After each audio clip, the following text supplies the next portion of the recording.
Mesdames et messieurs, bienvenue à toutes et à tous. Merci de vous informer sur Djetaba TV. Aujourd'hui, nous recevons sur notre plateau un jeune leader, un homme d'affaires, un coach qui va vous donner la possibilité de pouvoir comprendre les principes de l'échec, ce qui donne la possibilité aux gens de réussir. Pourquoi d'autres restent pauvres, d'autres réussissent. Voilà, nous allons laisser la parole à notre coach. Il va essayer de se présenter et nous allons évoluer. Je vous remercie. Merci mon cher ami. Comme il a déjà dit, je suis un coach dans le développement personnel. On s'occupe du développement en général, on aide les gens à se développer. Et le sujet de ma présence ici, c'est d'aider les gens à s'auto-développer. On met l'accent sur l'auto-développement car c'est grâce à ça qu'on se retrouve et à partir de ces bases, on se développe tranquillement, sans souci. Mais aujourd'hui, nous allons parler spécialement de l'Afrique, ce qui est à la base de la pauvreté de l'Afrique. Pour l'instant, je laisse la parole à mon cher ami pour des questions et nous allons évoluer en fonction de cela. Merci à vous encore une fois de rester câblé sur Djetaba TV. Je vous remercie, mon cher coach, pour votre présentation. Mais maintenant, nous allons aborder notre thème d'aujourd'hui. Pourquoi est-ce que les gens sont pauvres en Afrique? On crie chaque jour. Les gens souffrent. Je souffre. Les gens crient chaque jour qu'ils souffrent. Il y a des trucs que les gens n'arrivent pas à s'en sortir. Les gens souffrent trop. On veut savoir aujourd'hui qu'est-ce qui est à la base de ce genre de souffrance. Pourquoi les gens crient chaque jour qu'ils souffrent trop? Merci beaucoup. Parce que le thème de la pauvreté, vous savez, quand on parle de la pauvreté dans le monde entier aujourd'hui, on pense seulement qu'à l'Afrique. L'Afrique est synonyme aujourd'hui de la pauvreté. Quand on veut citer les pays les peu pauvres, c'est en Afrique qu'on les retrouve. Le Togo, notre pays même, en fait partie. Le Niger et plein d'autres pays que je ne vais pas me mettre à citer ici. Pourquoi est-ce que les Africains souffrent beaucoup plus trop que les autres continents? Les causes sont nombreuses. D'aucuns pensent que c'est la politique. Et d'autres ils pensent que c'est la sorcellerie, parce que vous ne pouvez pas parler de l'Afrique sans parler de la sorcellerie, et ce qui mélange les gens. Mais moi personnellement, je vais aujourd'hui expliquer beaucoup de choses, ce qui est en lien avec la politique d'un pays et la responsabilité des citoyens eux-mêmes, puisque on doit être tous d'accord que le développement, la prospérité d'un pays, la richesse et tout ça, ça commence par les individus eux-mêmes. C'est grâce à ça qu'on peut se développer. Je vous laisse encore la parole. Je vous remercie, cher coach, pour votre présentation et votre explication. J'ai vraiment apprécié. Mais il y a quelque chose que j'aimerais vraiment savoir. Vous avez dit c'est l'homme en lui-même qui est à la base de sa pauvreté, bien si je peux me le permettre de le dire. Maintenant, si vous pouvez essayer de nous expliquer comment est-ce que l'homme peut faire pour changer ça, ou bien comment l'homme est à la base de sa pauvreté. Merci beaucoup. Prenons un exemple palpable. Allons dans un village du Niger ou bien de Somalie, dont ces deux pays font partie des pays les plus pauvres du monde, et donnons peut-être de l'argent aux citoyens d'entreprendre quelque chose, ou bien de faire quelque chose pour s'en sortir de la pauvreté. Vous allez voir qu'ils ne vont pas pouvoir s'en sortir dans cette situation, dans leur situation de pauvreté, bien sûr, avec cet argent qu'on leur offrait. D'accord? Ça, c'est déjà une base qui montre que leur problème ne dépend pas de l'argent ou bien des financements de la part de l'État, mais ça dépend d'un problème d'éducation qu'ils n'ont pas eu la chance. Je dirais que c'est une chance peut-être si nous on a peut-être eu la chance d'aller un peu à l'école. Ils n'ont pas eu la chance d'aller à l'école. Donc leur problème c'est qu'ils manquent d'éducation. S'ils avaient de l'éducation, ils n'en auront pas besoin. Peut-être des financements de l'État, des subventions, des ONG internationales et tout. Certes, on en a besoin pour se développer, mais déjà ce qui est très primordial, ce qui est très nécessaire, c'est la connaissance. La connaissance, on ne l'acquiert pas seulement qu'à l'école, mais avec la connaissance déjà de base, on peut se faire quelque chose. Contrairement, vous allez voir dans les villages, il y a des gens qui sont dans une société de pauvres, mais ils s'en sortent quand même à travers les petites connaissances qu'ils ont, les connaissances en agriculture, ils font des champs et puis ils évoluent. C'est des gens que vous allez voir que, bien qu'on peut dire qu'ils sont pauvres, mais ils ne sont pas pauvres parce qu'ils ont des biens, des produits agricoles et tout ça là. Est-ce que vous voyez? Mais la majorité de ces populations n'ont pas cette capacité de l'exemple de cet agriculteur riche dont je venais de parler ici, celui qui avait beaucoup de champs. Donc si tout le monde avait une mentalité aussi développée que cela, vous allez voir que la société allait se développer. Puisque quand on parle de la société, c'est comme si c'était un organe. Et quand dans l'organisme, il y a beaucoup d'organes qui sont malades, vous allez voir que la personne même est malade. Donc, comme il y a beaucoup de personnes qui sont malades dans la société, quand je parle de la maladie, je parle de ce problème de mentalité. Parce que quand on n'a pas de l'éducation, on n'a pas de la connaissance, c'est une maladie. C'est une maladie. Donc, comme on a plus de personnes qui souffrent de cette maladie, on voit que la société elle-même souffre et on voit même que le pays même est à terre, le pays s'engénue, le pays à chaque temps a besoin des aides, des blancs et tout. Et ce qui est encore très grave dans ça, vous allez voir qu'aujourd'hui, il y a des...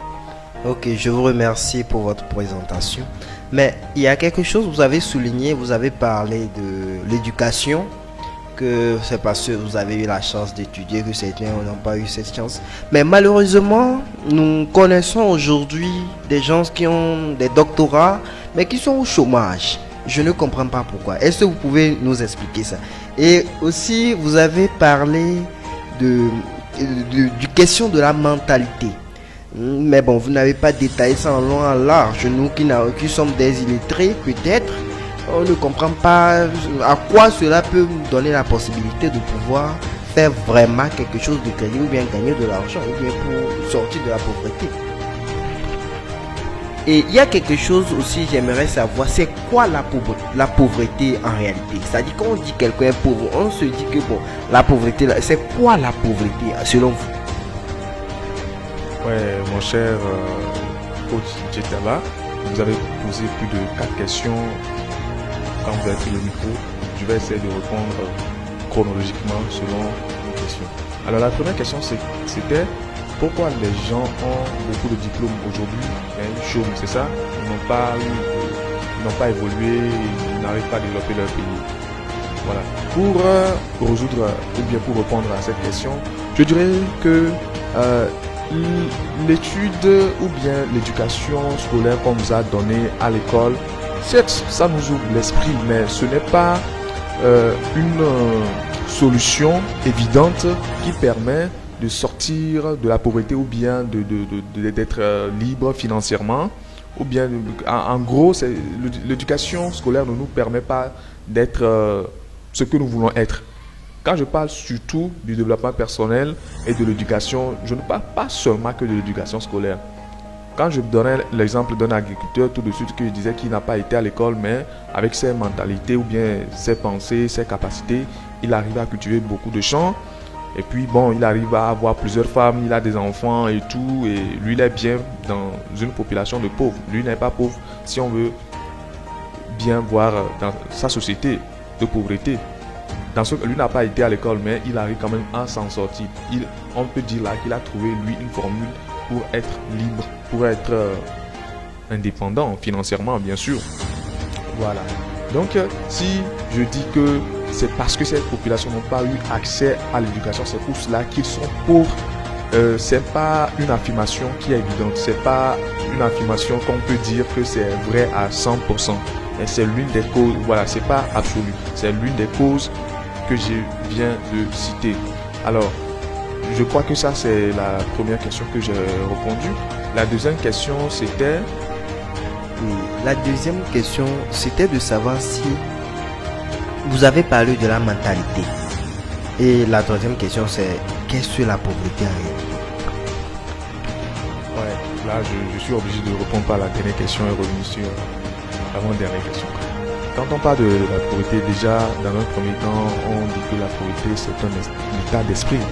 Si je prends deux exemples de deux habitants de deux pays différents, dont l'un pays développé, comme les États-Unis, et l'autre un pays sous-développé comme le Togo, nous allons voir que le riche dans le pays, pas le riche, mais un habitant lambda de classe moyenne dans un pays développé a beaucoup de biens, il peut avoir un véhicule, il peut avoir un chez où il dort, et voilà, mais il n'est pas riche là-bas, vous voyez. Mais quand on revient dans un pays sous-développé et qu'on voit quelqu'un qui a un véhicule, qui a des terrains, qui a un chez, déjà là-bas on l'appelle un riche, n'est-ce pas? Voilà. Or que l'autre dans l'autre pays a plus de biens que lui, mais il n'est pas considéré comme riche. Donc là, on peut déduire que la pauvreté, c'est une question d'état d'esprit. Je redonne un autre exemple. Quelqu'un qui est né dans une famille où il gagnait en moyenne peut-être que 10 euros par mois pour subvenir à leurs besoins. Si au cours des années prochaines, ils gagnent peut-être 20 euros, ils vont dire qu'ils ont évolué, ils ne sont plus pauvres. Donc maintenant, ils sont mieux, ils sont plus pauvres, ils ne vont plus s'appeler des pauvres. Et contrairement à quelqu'un qui vit dans un pays développé, cette somme-là, c'est tellement insignifiant, on ne peut même pas dépenser ça au cours d'une seule journée. Là, on ne va pas les appeler des gens qui sont aisés ou bien des gens qui sont riches. Donc, en quelque sorte, la pauvreté, c'est une question d'état d'esprit. On est tous là, d'accord? Voilà. Donc, dire qu'on est pauvre, c'est une question de... Vous pouvez avoir peut-être une vie stable, normale, mais les autres vont vous voir comme si vous étiez pauvre, mais vous voyez déjà bien, vous voyez déjà riche, vous avez tout ce dont vous avez besoin. Là, dans ce cas, je reviens encore sur mon affirmation.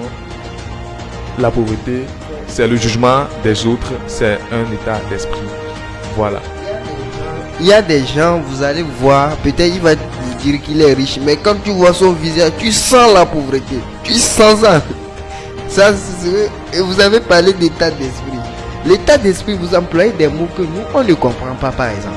Si vous pouvez essayer de nous expliquer ça, pour que nous comprenions mieux, puisque nous aussi, on veut le secret pour pouvoir sortir de la pauvreté. Comme vous êtes sorti de la pauvreté. Moi, je ne peux pas dire que je suis riche, je suis pauvre. Étant donné que je suis un coach en développement personnel, pour moi, je vis normal, ma vie est normale, donc on évolue juste pour satisfaire notre ego. Bon, en tout cas, dans la vie, il faut toujours évoluer. Mais moi, personnellement, je ne me considère pas comme un pauvre, parce que, en tout cas, même si les autres nous voient comme des pauvres, nous ne sommes pas pauvres, puisque la pauvreté est un état d'esprit. Là, je ne suis pas Molière pour vous donner des explications ici, hein. Mais non, on peut expliquer en quelques secondes. L'état d'esprit, c'est la façon dont on pense. C'est, en français, terre à terre, en français très court, pour ne pas aller très loin, puisque moi, je ne suis pas français, je ne suis pas né français. Donc, en explication terre à terre, l'état d'esprit, c'est la façon dont on parle, c'est ce qu'on pense de soi, c'est ce qu'on pense des autres. C'est la façon dont on pense, c'est la façon dont on juge les gens, donc la façon dont on se juge. C'est ça l'état d'esprit.